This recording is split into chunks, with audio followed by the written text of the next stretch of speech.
বলার মতন কিছু নেই।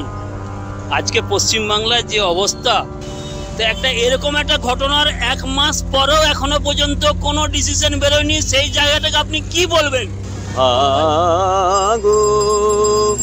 বাঁধ ভেঙে দাও, বাঁধ ভেঙে দাও, বাঁধ ভেঙে দাও, ভাগো। বিদ্রোহ আজ, বিদ্রোহ চারিদিকে, বিদ্রোহ আজ। আরজিকর ঘটনা, আমাদের তিলোত্তমা বিচার এখনো হলো না। আমরা সবাই চাই বিচার হোক, জাস্টিস ফর আরজিকর। আমরা এখন রয়েছি রানীগঞ্জের বিদ্রোহী কবি কাজী নজরুল ইসলাম স্ট্যাচুর সামনে। আমরা এখানে দেখতে পাচ্ছি আরজিকরের বিচার চাই, ফাঁসি চাই, উই ওয়ান্ট জাস্টিস। আমরা তো সারা ভারতবর্ষ জুড়ে দেখছি প্রতিবাদ আন্দোলন, তিলোত্তমার বিচার চাই। এই রানীগঞ্জ শহরে একটি বিষয় তুলে ধরার চেষ্টা করছি। দেখতে পাচ্ছেন একজন কন্টিনিউয়াস কয়েক ঘন্টা থেকে এইভাবে দাঁড়িয়ে, সে একা দাঁড়িয়ে রয়েছে এবং তার হাতে লেখা জনগণ আর থামবে না, আপোষ করে বাঁচবে না। তারই নিচে লেখা রয়েছে আমার একই স্বর, জাস্টিস ফর আরজিকর।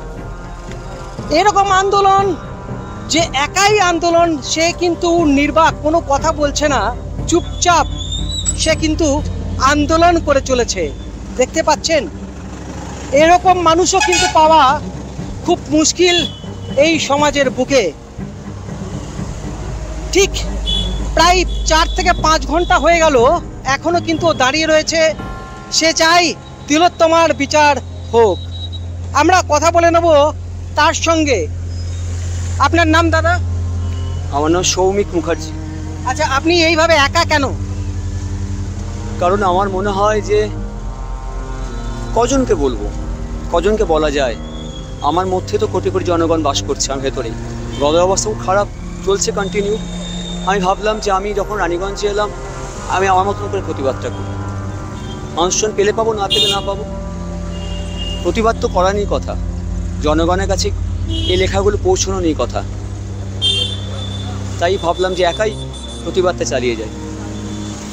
কি মনে হচ্ছে আর কতদিন সময় লাগবে, কবে বিচার হবে? আপনার কি মনে হয় একজন সাধারণ মানুষ? দেখুন, বিচার তো খুব সহজেই পাওয়া হয়ে যেত। ভেতরে একটা খেলা চলছে, সেই খেলা কবে শেষ হবে জানি না আমরা কেউ। বিচার যে কবে আমরা পাবো জানি না, একটার পর একটা খেলা চলছে। এই শুনানি ডেট পিছিয়ে গেল, আবার সোমবার শুনছি, আবার জানি না কবে পেছবে। কিন্তু জনগণ থেমে থাকবে না, জনগণ বিদ্রোহ চালিয়ে যাবে। জনগণ আগুন হয়ে গেছে, তাই জনগণ আর থামবে না, আপোষ করে বাঁচবে না।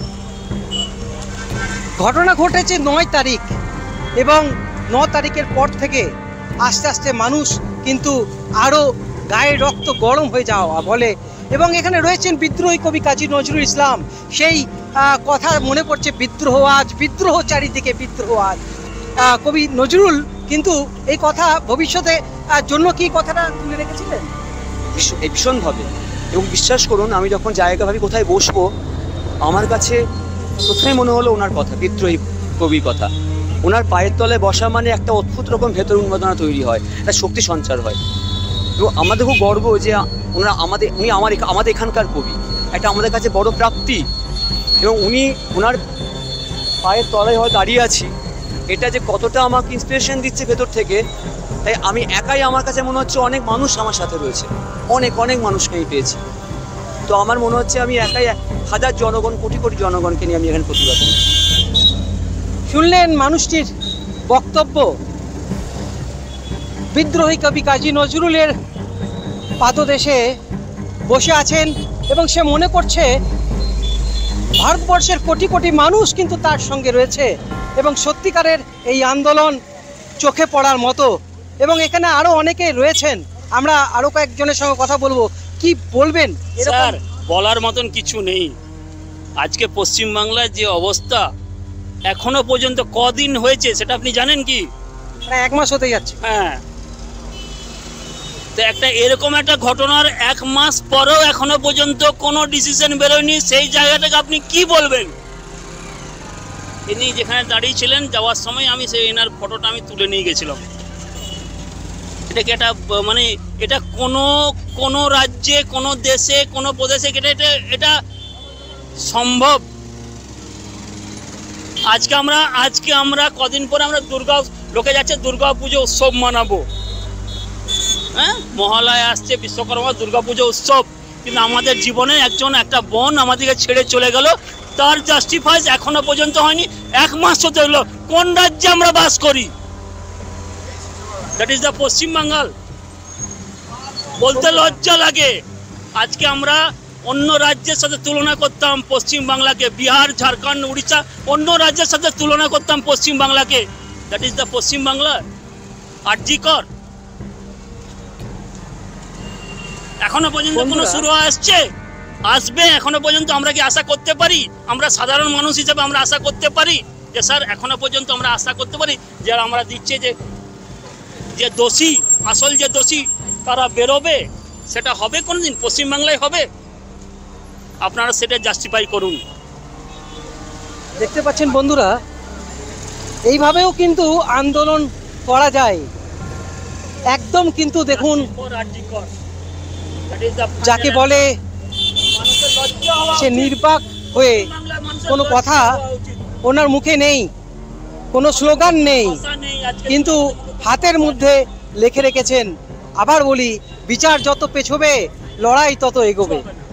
এবং এখানে দেখতে পাচ্ছেন যে তোমার আমার একই স্বর, জাস্টিস ফর আরজি কর। আর কিছু বলার নেই। আমরা একটুখানি যদি 1 লাইন আপনার কোনো গান, যদি বিদ্রোহের গান 1 লাইন যদি আপনার মুখে শুনি। ভাগো বাঁধ ভেঙে দাও, বাঁধ ভেঙে দাও, বাঁধ ভেঙে দাও, ভাগো বন্দি প্রাণ মন হোক উধাও, ভাগো বাঁধ ভেঙে দাও, বাঁধ ভেঙে দাও, বাঁধ ভেঙে দাও, ভাগো শুকনো গাঙে আসুক জীবনের বন্যার উদ্যম কৌতুক, শুকনো গাঙে আসুক ভাঙনের জয়গান গাও, ভাঙনের জয়গান গাও, ভাঙনের জয়গান গাও। জীর্ণ পুরাতন যাক ভেসে যাক, যাক ভেসে যাক। আমরা শুনেছি ওই মা ভই, মা ভই, মা ভই, কোন নূতনেরই ডাক। ভয় করি না অজানারে, রুদ্ধ তাহারি দ্বারে, দুর্দার বেগে ধাও, ভাগো বাঁধ ভেঙে দাও, বাঁধ ভেঙে দাও, বাঁধ ভেঙে দাও, ভাগো বাঁধ ভাঙবই, জনগণ বাঁধ আমরা এর বিচার চাইবই। আমরা এর বিচার শেষ করে দেব। সত্যিকারের বলার কিছু নেই। আমরা কিন্তু এইভাবেই দেখতে পাচ্ছেন যে আন্দোলন চলছে এবং নির্বাক আন্দোলন, কোনো স্লোগান নেই।